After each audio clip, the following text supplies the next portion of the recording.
No messing around with any funny or fancy introductions today, because Blood Incantation may very well have just released the album of the year. Plus it looks like it's going to piss down any second. It does look like it's going to piss down any second. Plus you didn't bother writing a funny or fancy intro. Yes, and I didn't have time to write a funny. Yes, Blood Incantation have just released their 4th studio album, Absolute Elsewhere. And it is an absolutely glorious album. Spoilers, I know people usually save this for the end, but what's the point in all that? Like, my whole point in doing these videos is to turn people onto new music. And for those of you who have always struggled with death metal, this may well be your way in, because this is a death metal band, but they are so much more than that. In fact, many call them the Pink Floyd of death metal. I don't know if many people call them that. I saw that in one forum and I've decided to use it for my thing. So is it me in a way? Absolute Elsewhere is released via Century Media Records on October the 4th, 2024. And yes, this is an absolutely glorious beast of an album. For any of you out there who are interested in progressive metal, then this is going to be right up your street. I mean, I'm already singing its praises. I'm gushing. Blood Incantation is an American death metal band hailing from Denver, Colorado, and were formed in 2011. And as I mentioned, they are far more than just a death metal band. Though there's nothing wrong with that. Prog, psychedelia, black metal, thrash metal, the aforementioned death metal, these are just some of the ingredients included in this hearty soup. I quite like that. Speaking of the prog elements, Tangerine Dream's Thorsten Quaiching lays down some very impressive synthesizer work on one of the tracks here. The band consists of guitarist and vocalist Paul Rydell, drummer Isaac Falk, guitarist Morris Kolontrowski and bassist Jeff Barrett. This is their first album since Time Wave Zero, released in 2022, and just to give you an idea of what this band is capable of, they threw everybody a curveball by releasing it's pretty much an ambient album. So yeah, this is a band that does things their way. The album is essentially 2 songs, The Stargate and The Message, but each song is split into 3 parts or 3 tablets, so you really get an idea of that progressive rock feel. The title itself is taken from a prog rock album from the mid-70s of the same name, with the mastermind being Paul Fishman, who was also joined by King Crimson drummer Bill Bruford. And lastly, before we get into the important part, the songs, it's worth mentioning that there's going to be a 73-minute documentary about the making of this album coming out at some point as well. So I shall be looking forward to that. Is there anything else I've missed? They're on tour, stuff like that, yeah. So getting straight into it, The Stargate, Tablet 1, or Part 1. This one starts out with a synthesizer swelling into the speakers before being joined by a very prog-inspired percussion and clean guitar lines. Then it goes into heavier prog territory, reminds me of, say, later day Death. The heavy guttural vocals joined in, and these very much remind me of Ross Dolan of the band Immolation. Full album ranking coming next week. The full-on death metal assault relents at around the 2-minute mark, giving way to clean guitar lines, hypnotising bass lines, and what did I put? Giving way to clean guitar lines, sparse percussion, and hypnotising bass lines. Damn it! Giving way to clean guitar lines, sparse percussion, and hypnotising bass lines.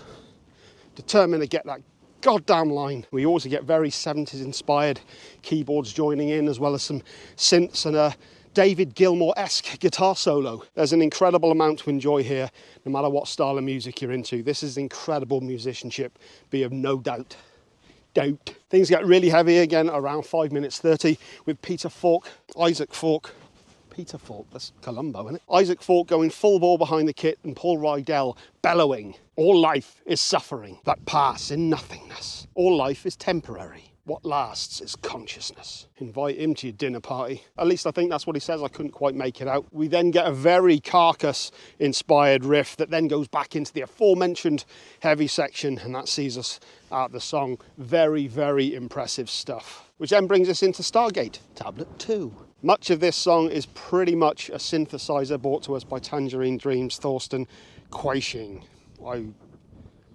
Yeah. I'm unsure at this point whether he features on other songs on the album. All I could see was a reference to him playing on this particular track, which does make sense. It's the most synth heavy and the most, how should we say, synth proficient.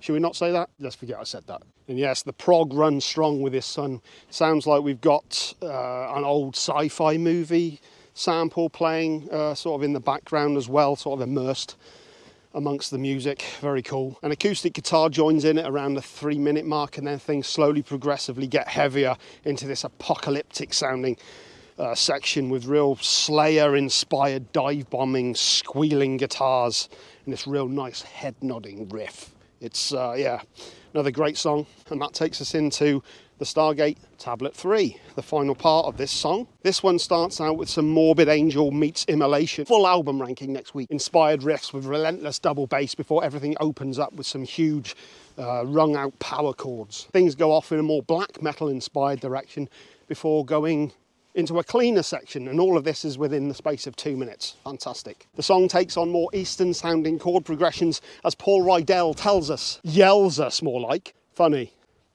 into the Stargate, with even more Eastern percussion and traditional sounding instruments joining in. There were moments in this song that once again reminded me of Latter-day Death, as well as mid-era Opeth, and the solo had a tinge of Kirk Hammett's solo from The Thing That Should Not Be. That kind of, you know, I was going to say wah inspired, but they're all pretty wah inspired, aren't they? Wah, yes.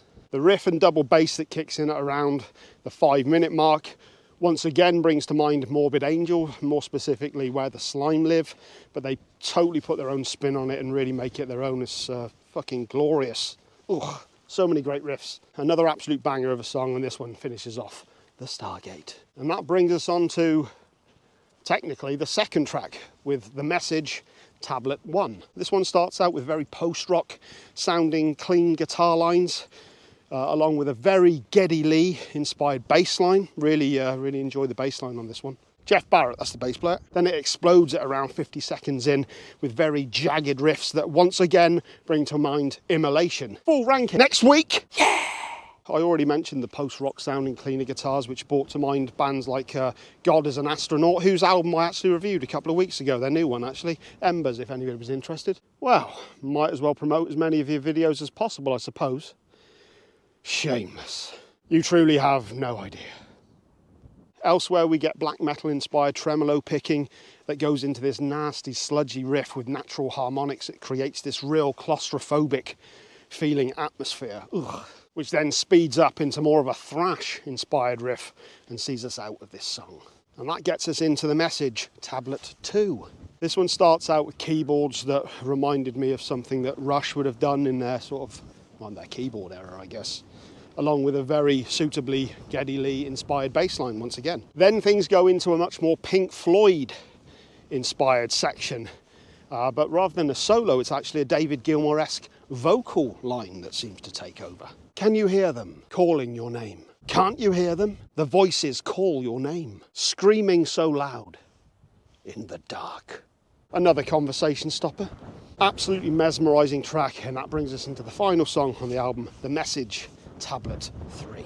This one starts out in full-bore thrash territory before going into the more proggy territory once again. I've said territory a lot in this video, I think. At around the 2-minute mark, things slow down again and get much more introspective with a more folk-tinged section. This band's ability to move through moods and genres and styles and time signatures is truly breathtaking. Nothing overstays its welcome. Nothing feels like it's, you know, nothing feels like it's needed extra either. It's just perfect the way it just takes you through these moods. It's just fantastic. Next up, we have more of a doom metal inspired section that then segues into this final full-on black metal inspired section. It's just done so damn well. It puts a smile on my face every time I listen to it. It's just insanely good, this album. And that sees us out of the song with the last couple of minutes being this slow fade out with synth pads and falling rain. You know, it's just so well done, just so immersive. It's just a beautiful album. It really is. So as you've no doubt worked out, I enjoyed this album immensely, and there's no doubt in my mind that this is a very, very strong contender for the album of the year. At the time of me doing this review, I'm going to give it a 9.5 out of 10. It's that damn good. I know there are a lot of people who watch my videos and aren't really too into the death metal side of things, which is only something I've gotten into myself over the last 4 or 5 years, to be fair. But this album could well be your segue into it, because it is just So well done. So well done. The production is absolutely outstanding. I think it's Arthur Risk from, is it Fit for an Autopsy? They got a new album coming out soon as well. Any of you out there who are interested in heavy music, and especially you're interested in prog, you're going to have a great time with this album. The prog elements are handled so well. Anyone who loves heavy music and prog is going to love this album. The progressive side of things is so well done. It's so well implemented. It really does harken back to that classic 70s era of bands. It has that feel to it as well, with the updated production, but with the heavy elements really, really destroying. Like I said, everything is done so well. It's nothing really outstays its welcome or feels like it leaves you wanting. It just feels like a perfect album to me. So I should give it 10 out of 10 really. 9.5 out of 10. Glorious. So well worth your while. Listen to this album. Just listen to this fucking album. It's so damn good. It really is amazing. And very, very strong contender for my album of the year. I've said that a few with some of the reviews I've already done, but this one is, this one's going to take a lot of beating. Check this one out. It's a wonderful thing. If you have made it this far into the video, well done for hanging on in there, and leave a like, subscribe and comment, all the rest of it, because it really does help to boost the videos in the algorithm. I'm getting the burpee pops again. I've got my full Immolation album ranking coming next week. Got loads of other album rankings sorted out, and I've got some other fun videos that I think you guys are going to enjoy. It's been a bit of a difficult week last week, which is why I didn't get many videos out. Some stuff going on at home with plumbing, etc. Not not down there, the actual physical home, not me. Nothing wrong with me. But yeah, we should be back to regular schedule from now on. Yeah, I'm gonna have a nice sit down, I think. Bye. Never know how to end these.